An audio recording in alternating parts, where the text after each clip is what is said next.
Hey guys, Mike here. In this video, I'm going to show you what I've been doing for my female-only Maddening run. And I know I keep saying this every video, but I think this team is cracked.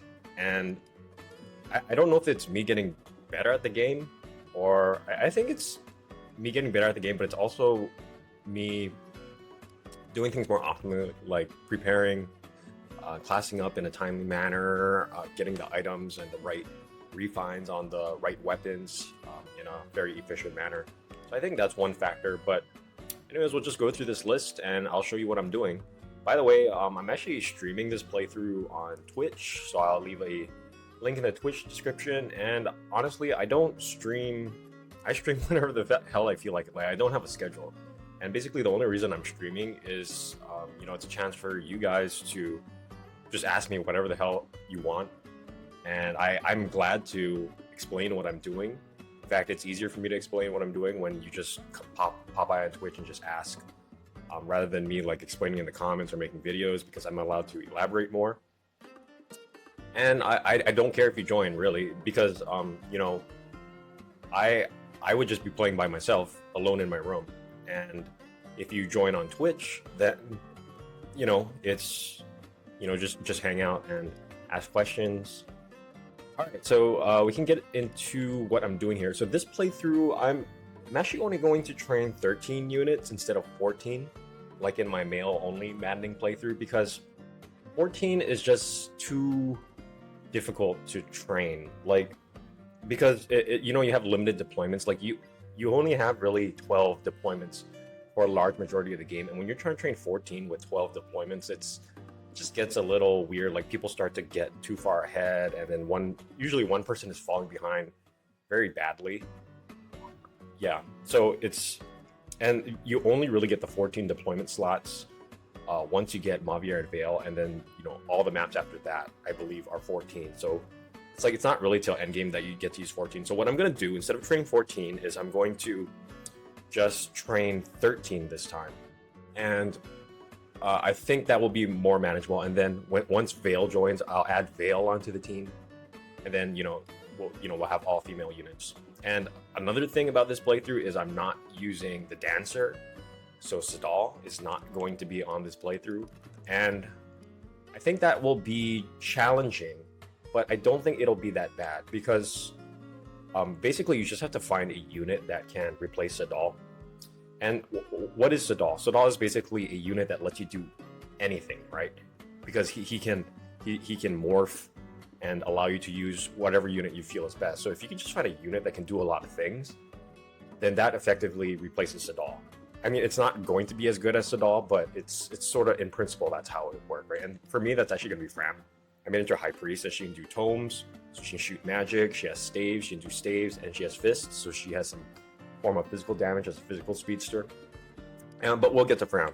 Anyways, so let's just break down what the team is doing. Right now we are at, you can check our save, we are at chapter 12.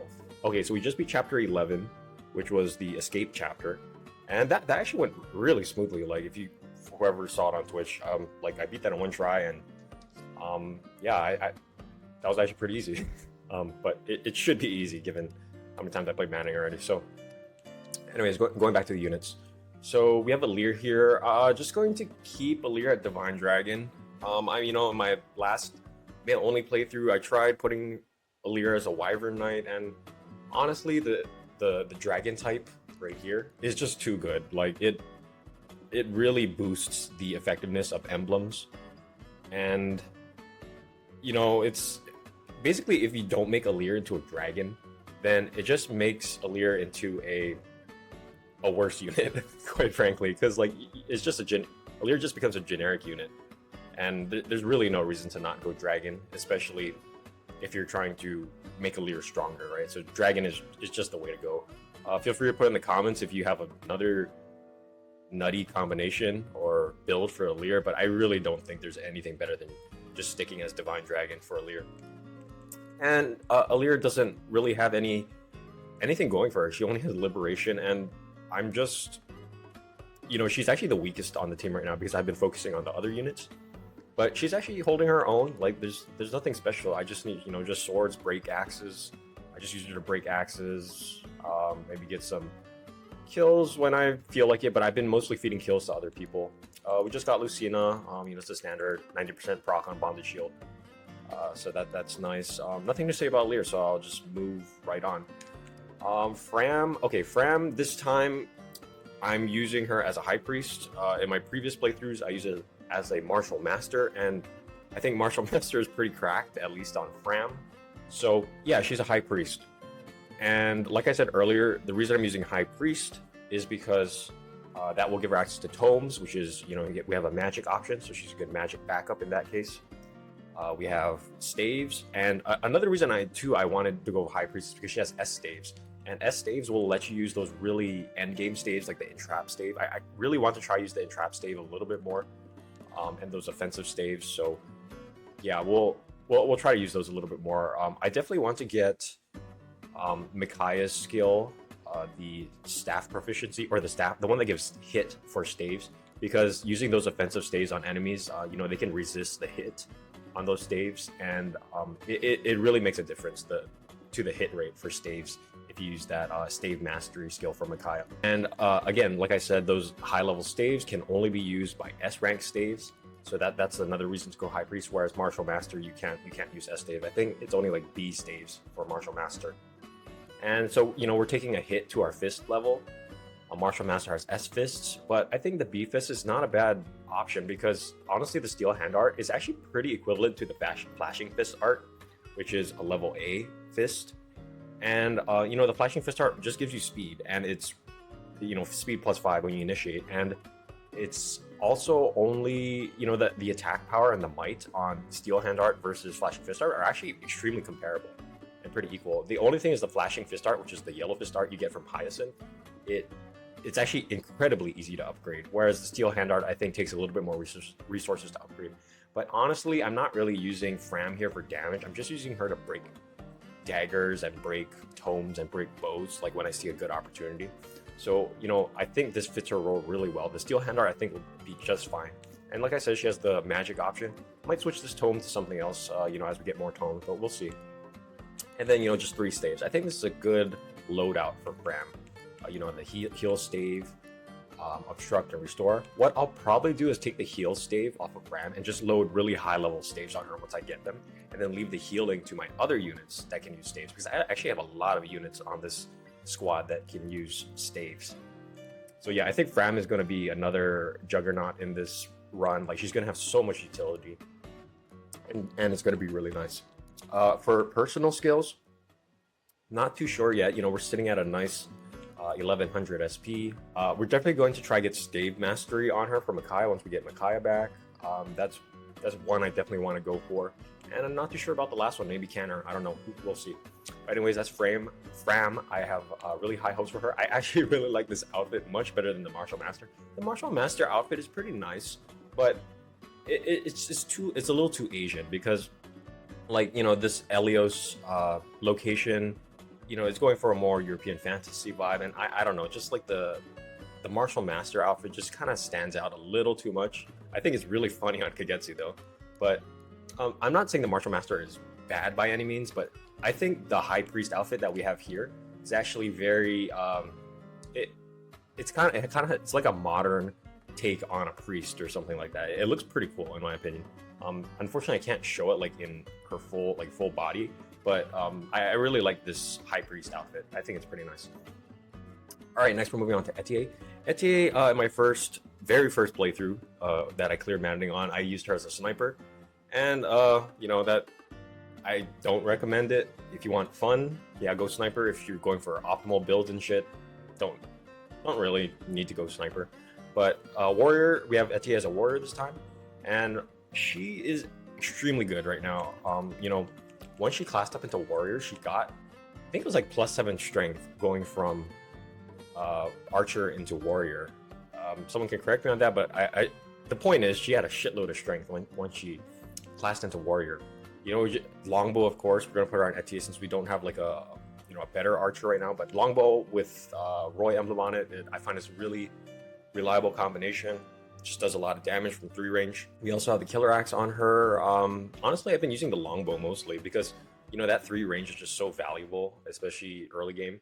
So, you know, she hasn't really been using the axe much. Usually I'll just switch to the axe if I want to, if I'm trying to enemy phase attack a bunch of 1 range units and she's standing in front, then yeah, I'll switch to the Killer Axe and do like a Iron Great Axe. We'll probably take that off.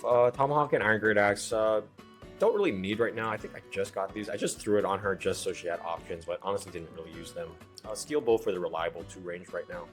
We'll look into other 2 range options like the Silver Bow or the Brave Bow later down the line, but Steel Bow is just fine for now, especially at chapter 12. And one thing I did too was before we lost Leaf, I actually put Leaf on Etri, and there's some because like she has so much strength. I think she was like the highest strength in those chapters. Like quadruple attack did so much damage, it was insane. Like it really changed my opinion on Leaf. Another reason I like Leaf too, I'm starting to understand the reason for Leaf, is Leaf gives you a ton of weapon proficiencies early game. Like he has daggers, he has staves, he has lances, axes. He can give all of those proficiencies to any of your early game units, which is why Leaf is so good early game. Especially if you're switching classes a lot and just trying to get everyone into weird classes. So yeah, that's the reason for Leaf. It's not so much the combat, I think. But anyways, going back to Leaf's combat, one thing I actually was pretty useful was adaptable on Leaf, because Etri, you know, she has bows and she has axes, and you know, if you're stuck with the bow, then you can just let Leaf use adaptable on you, and she'll switch to like an axe if a 1 range unit tries to attack you. So I actually got some use out of adaptable. Now that is debatable in its ultimate utility, because you know, you can just do an advanced technique where you swap and do a trade before you end your player phase, so that you know, after Etri waits and she has like a bow on her and you need to switch to an axe, you just have another unit come up behind her, trade off the bow, so that she switches to the Killer Axe, and then just put the bow back on her on her 4th or 5th item slot. So that's effectively changing her equipped item before you start the enemy phase. So you know, that's debatable, but my point is adaptable actually did something on Etri. And then, like I said, quadruple attack, yeah, just did so much damage, and it's just because her strength was just so damn high. And one thing I found out too was actually, I think most of you already know this, or maybe already know this, but the Divine Dragon's +3 attack, you know, Divinely Inspiring, when you stand adjacent next to a unit, that actually applies to every hit on a quadruple attack. So you get +3 to all 4 attacks, so that's 3 times 4, and that's 12 points of true damage that you'll get just automatically just by standing next to a Lear. So that's a nifty strategy to easy get 12 damage, and that actually helped out on Hyacinth. I think that just one-shotted Hyacinth. So Leaf combined with Etienne's extremely high strength with quadruple attack with Divinely Inspiring buff with that +3 damage for each hit just killed one-shotted Hyacinth pretty much. Yeah, that's Etri. She's a really good unit right now as warrior, and liking it a lot. Our next is Saline. Saline, I'm just gonna keep her as Vidame. I mean, I've used her as Vidame before. I'm going to try to make her strong. Like in my other playthrough, I kept her as Vidame, but she ended up just being a staff bot, really. So we're going to try and do something on Saline to make her somewhat more offensive.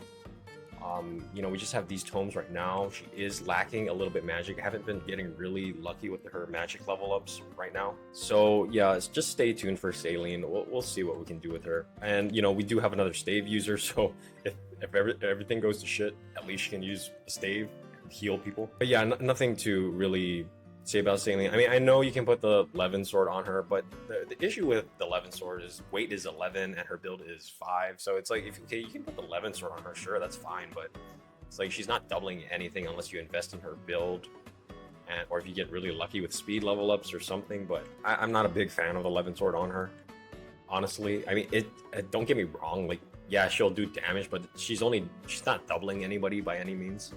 So that's why I don't really like the Levin sword on her.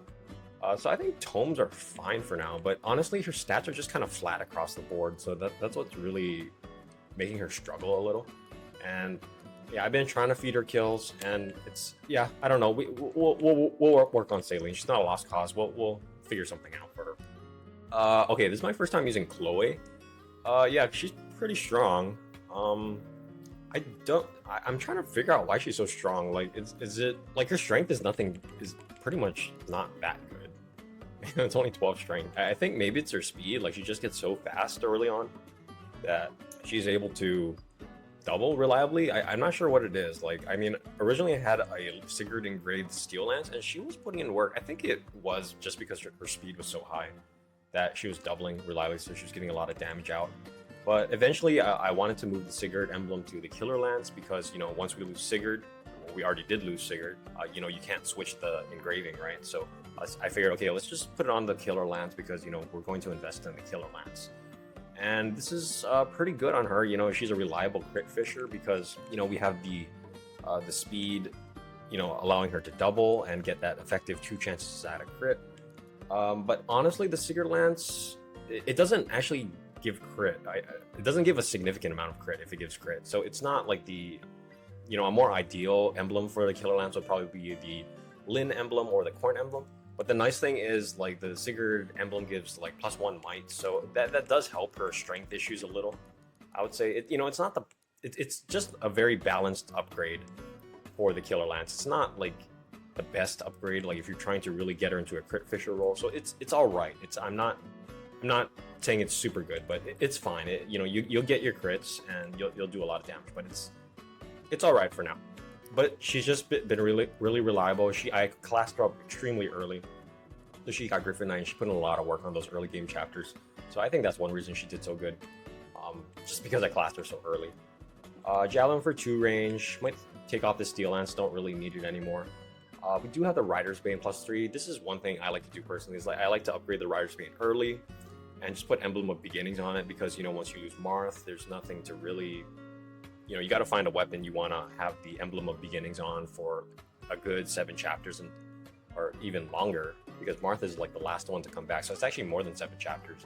And Rider's Bane is just a really solid choice. You know, if someone is struggling, you can just give them the Rider's Bane and they have a job and they can just kill Wolf Knights and horses. That, you know, that's a really solid role for just someone to take up. And, you know, just having a reliable weapon with the Rider's Bane and the Emblem of Beginnings that increases the hit on it is just a very solid balanced option. And that's just one thing I like to do with the Emblem of Beginnings. So yeah, I think she's my only Lance user, so that's the only reason why she's holding the Rider's Bane right now. But, you know, she's doing pretty good. I don't want to say it's because she's a good unit. I think it's just because I invested in her really early, classed her up really early. She's like the first one that got the Master Seal. And you know, the flying definitely helps, but we'll see. You know, I think she will do very good. I have no issue with that. But like I said, people have been ranking her really high. I will reserve judgment on that, but we'll see. But I have high hopes for her. All right. Next is Yunaka. Yunaka just kept her as a thief. Oh yeah. By the way, Chloe, I used Sigurd. If you were wondering, before I lost Sigurd. On her. All right, next is Yunaka. Yunaka is, I mean, she's average. I don't know why people say Yunaka is really good. Like, maybe you can explain to me in the comments why you think Yunaka is really good. This is basically my experience with Yunaka. I actually upgraded the Iron Dagger extremely early to get the Steel Dagger, and yeah, she put in a lot of work with the Steel Dagger. I mean, it's just a flat, straight upgrade compared to the Iron Dagger. Like, the Iron Dagger is just tickling enemies. One thing I like to do, and I'm sure a lot of people do as well, is they'll put Yunaka next to the Divine Dragon so that they can get the Divinely Inspiring damage buff, and that's actually really effective, I think, just to get that extra damage, because she's usually doubling units with the daggers. And you know, the Train to Kill is very situational. You know, if there's a bunch of trees on the map, then of course you're going to use the trees to try to get that extra crit, but nothing too reliable or just like something that I think is totally busted in any way. Yeah, so, you know, just Steel Dagger, getting kills on mages and monks and just other weak units. Nothing to really write home about with Yunaka. I did use Celica on her for Chapter 9 map, which was pretty nice because once she got access to Seraphim, she could start casting magic, and her magic it's actually decent. So I mean, the reason I just put Celica on her was just to gain extra EXP, but we'll see about Yunaka. I mean, like I said, I don't think there's anything particularly special about her. I mean, she does her job well, and you know, she can get kills, but it's nothing any like in any spectacular fashion. You know, I'm not trying to hate on Yunaka. It's just I just don't see there's anything special. Like, I mean, obviously if you put an emblem on her, then yeah, she'll probably put in a shitload of work. But you know, I don't see it. You know, you can let me know in the comments. But maybe it's just that I haven't been training her as much. I really don't know what it is. But you know, she's right here. She's only level 12 still. But yeah, I think she will be a good unit. It's like, you know, everyone already knows my take on units' power in this game. It's like everyone can become a good unit, and everybody's viable. And you know, I've ranked most units as B or A, so it's, you know, it's whatever. But we'll see about Yunaka. All right, next is Anna. Anna was okay. She's a mage right now. I'll kind of tell you how I trained up Anna. So once I got Anna, I put the Micaiah emblem on her, and I did the Great Sacrifice strategy where you just get everyone on your team damaged, and once everyone on your team is damaged, you just pop off Great Sacrifice or Micaiah, and that's when you get a shitload of EXP. That worked pretty well for a while. Then what I did was I actually took Micaiah off for a while. I put Micaiah back on Fram, so Fram could get more EXP, and then what I did was I put Marth on Anna, and that was pretty overpowered. Like, I think Marth is actually a really good emblem. Like, I think I ranked him as A. I think he's probably actually like A+. Marth is actually a really good emblem. And the reason why it worked so well on Anna was because, like, when she was an axe fighter, she still had pretty decent strength. Like, I think at one point she had more strength than Lear. Like, obviously now she has less strength because her mage, when she changed into Mage Knight, you know, her strength decreased. But her strength was like at like, I want to say like 14, 15, 16 at that point, which was actually higher than a Lear. So she could actually make better use of Marth because, you know, her Lodestar hit harder. Granted, you know, because she was a backup then, and she has one less hit on Lodestar compared to a Lear. But even then, like, it was still reliable. And what I did was I just pumped all the bond fragments into Marth and Anna bond. So I got Marth up to bond level 10 with Anna, so I could get access to Mercurius. Mercurius weapon gives 2 times EXP for kills with Mercurius. So basically, I just killed everything. I would pop Marth off early in the maps, just kill a bunch of units with Mercurius, and like got a shitload of EXP so fast on Anna. And yeah, that's how I leveled up Anna, and she leveled up extremely fast. And it's not like I was struggling to get kills with Marth and Mercurius and Anna. It was actually really easy. So that's one strategy you can use if you have a unit who's struggling, who needs EXP. Just and pump that bond up with Marth extremely early and extremely fast. I think that's a better use of bond fragments than bond rings. Bond rings are total shit. Just don't use bond rings. Bond rings, they cost too much bond fragments. The value that they give is nothing, pretty much nothing. It's just a waste of bond fragments. If you want to use bond fragments effectively, once you get an emblem ring, just pump those bond fragments into building bond with the emblem, and then you get access to all these tools like Mercurius. You literally increase the stats, the flat stats. So like Roy with his plus strength, like you can increase that instantly to +3 strength if you just pump bond fragments into Roy. Get access to Mercurius. For Lin, you get access to Mula gear very fast if you just pump bond fragments. It's very reasonable. Like, it only costs like 1,500 to 2,000 bond fragments to max out their bond right away, immediately. And you can make certain maps really easy if you pump bond fragments into emblems, right? Rather than just wasting it on these bullshit bond rings. It's like, don't use bond rings. Seriously, that's so stupid. All right, yeah, so Anna, you know, we got her into Mage Knight. We dumped all the axes off her, just put a fire on her. So, you know, we're working on her still. I'm actually thinking about giving her the Levin sword, because right now she's a sword and tome Mage Knight, and I think her build will be able to manage the Levin sword. You know, we'll work on it a little bit. We'll see. I definitely think her magic will be fine. But that's the reason I gave her swords instead of lances or axes as a Mage Knight, because I kind of wanted to use the Levin sword here. You know, I was debating whether to put her into lances and tomes so that she could use the flame lance, but I think swords and tomes is fine with the Levin sword. We'll see, you know. But I'm not worried about Anna by any means whatsoever. All right, next is Citrine. Citrine, honestly, I don't think she'll do it good as any class other than Sage. I mean, probably can do all right as a mage knight, but it's just Sage was her class. That's her tailor-made class, in my opinion. She just gets magic on every level up, which is extremely reliable. She's just there to hit hard with magic busting, tomes, and she's really simple to play. It's just like, you know, people like to think units are good because like, oh, well, you just have to do this and you have to pump this book into her and then use the energy drop here and then you have to patch their build and stuff. It's like, yeah, but Citrine is just, it's just for brain dead people. It's just, you just make her into a sage, level up constantly, get magic on every level up, and just increase her magic. And she's just so easy to use, so brain dead to use that you don't have to think. And she does a lot of damage, and she does it well. So that, I mean, I think that's in my tier. That's why my tier list I ranked her so high, because it's just for idiots. Anyone can use Citrine. If you don't know how to use Citrine, then I don't know what to tell you. Honestly, just make her into a sage and just watch her hit really hard. That's all you got to do. All right. And okay, so you know she has the tomes. We'll upgrade these tomes as we get more resources later and acquire more tomes. But you know we have the heal stave. She's just a backup healer, and you know came out really useful. You know I classed her really early into Sage before chapter 10. So like having that backup healer on the chapter 10 and chapter 11 really helped. So that was a really nice move by me, if I do say so myself, to classing her into Sage, because getting that extra healer is really useful. All right, not much more to say about Citrine. All right, next is Lapis. So I actually fucked up on Lapis a little bit because while she is very strong, like I gave her Roy, and with Roy gives +3 strength. And like I said, with the bond fragments, if you just pump bond fragments and increase her bond to +10 immediately, she gets +3 strength just by equipping Roy, which patches up her strength issues incredibly well.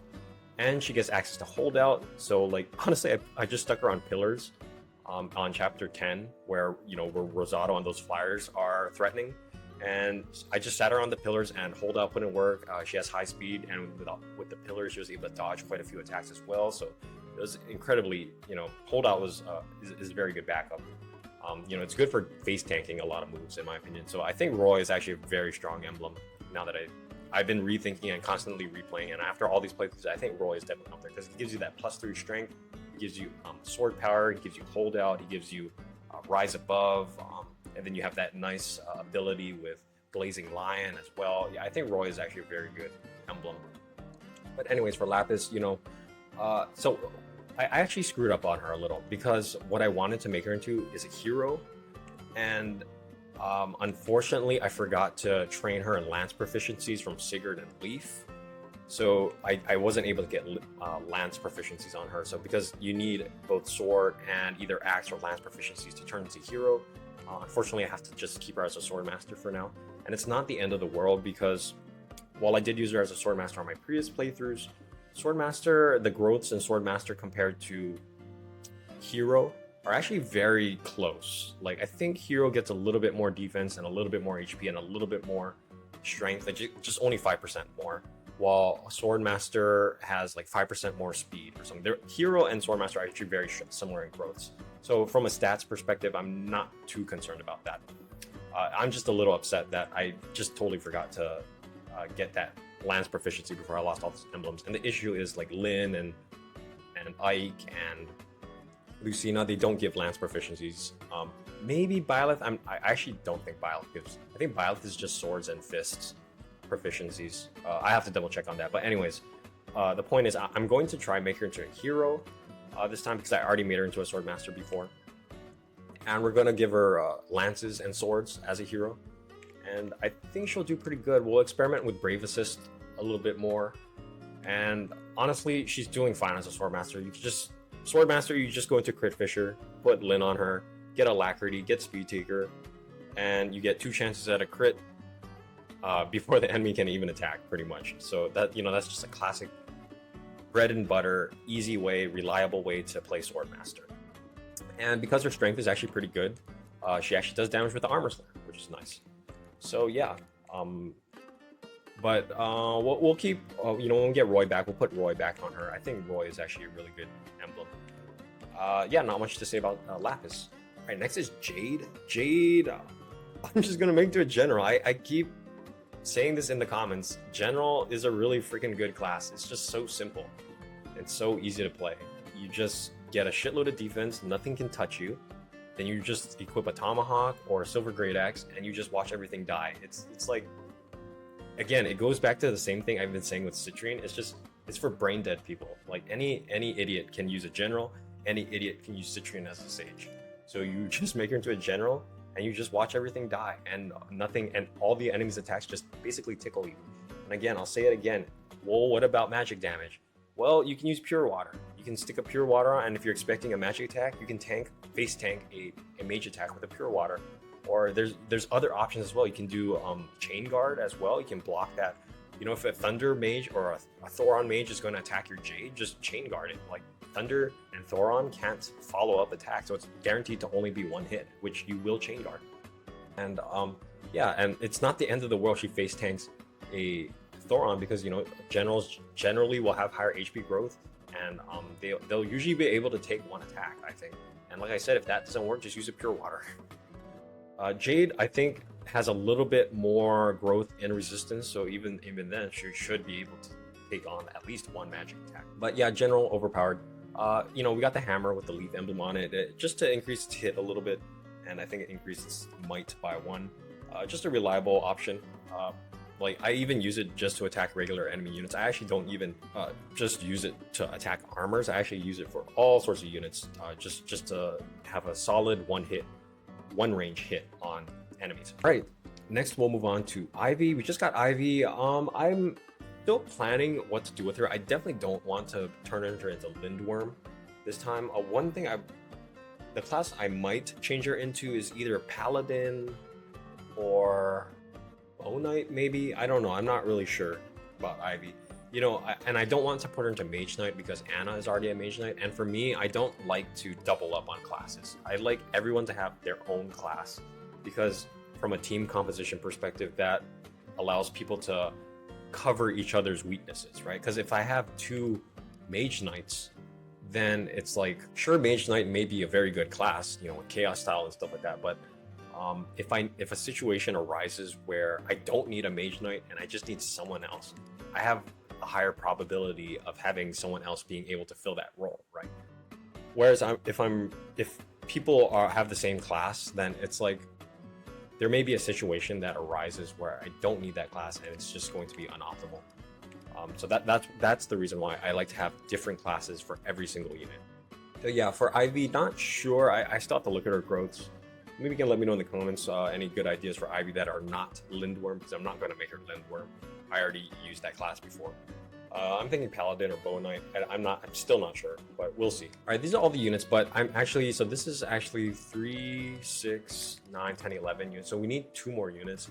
And the last female units that can join are Goldmary, Tamara, Penette, and Marin. And I've been thinking about this very greatly.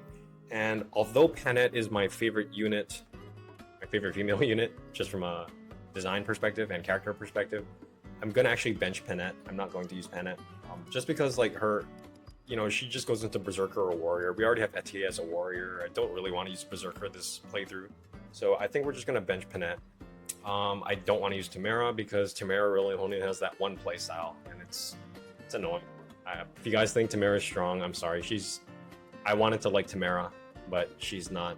She just takes too much maintenance to it. Yes, I get it. I totally get it. If you pump every single stat booster into her, yeah, okay, great. She'll become a really strong unit. But it's like, I don't like to play the game like that. I like to have a very solid team composition just across the board. Like I like to create Bulls 96 teams where the whole team is fucking stacked. I don't like to create teams with LeBron James on it, who's like the only stacked guy on the team, and everyone else is just a shitter, right? That's not how I like to play Farm. I like to have a dream team. I like to have Bulls 96 teams, not just one all-star player, right? So that's how I like to play the game personally. All right, so yeah, we're not going to use Penette. We're going to not use Tamara, so we're going to use Marin, and we're going to use, what's her name? Goldmary. We're going to use Marin and Goldmary. Goldmary I'm not going to put into a general this time because, you know, Jade is already a good general. Goldmary I will probably try as Great Knight. We'll see about Great Knight. Don't really want to use her as hero because Lapis is going to be the hero on this team. So yeah, well, maybe we'll do Great Knight Gold Mary. We'll see how that goes. That'll be interesting because for this playthrough, that will actually give me 2 physical tanks, a general and a Great Knight. So that'll be a very interesting combination to see how that team plays out. We'll definitely have a lot of defense, that's for sure. And we'll be tanking a lot of hits and getting a lot of good enemy phase damage, I'd imagine. Then for Marin, we're not going to use her as a Wolf Knight because we already did that before. So I think for Marin, I think I will make her into a Bow Knight because I think Marin has pretty good magic and I want to give her the Radiant Bow because right now I don't really have a good option to give the Radiant Bow to anyone. Like Etri has like pretty much non-existent magic. So if I can give the Radiant Bow to Marin as a Bow Knight, that would be pretty interesting. And one reason too is I never used Bow Knight yet before. I never used that class, so it's just an excuse for me to try out Bow Knight. And that will bring me up to 13 units. Again, we are not using Sadal for this playthrough. So, you know, once we have that 13 units, once we get Veil, that'll bring us up to 14 units for the final battle.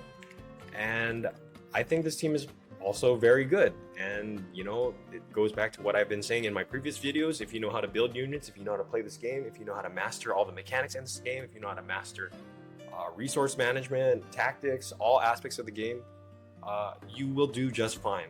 It's basically if you struggle with this game, I think it's more of a player skill issue rather than a units issue. People like to blame units all the time for any struggles that they have in this game. And this is maybe a hot take, but you know, maybe you just need to get better at the game. Honestly, the units are just fine if you know how to use them properly and build them properly. You'll be just fine. Don't let anyone tell you that, oh, that unit is shit and you shouldn't use them. That's total nonsense. Anyways, pretty cracked playthrough if I say so myself. And yeah, just feel free to join in Twitch. I stream at weird hours and I stream at whenever I feel like it, like I said, and just stop on by, say hi. It doesn't matter if you join because I'm going to be playing through the game anyways by myself. So, and yeah, you should probably follow on Twitch. I'm not sure which notifications work, to be honest.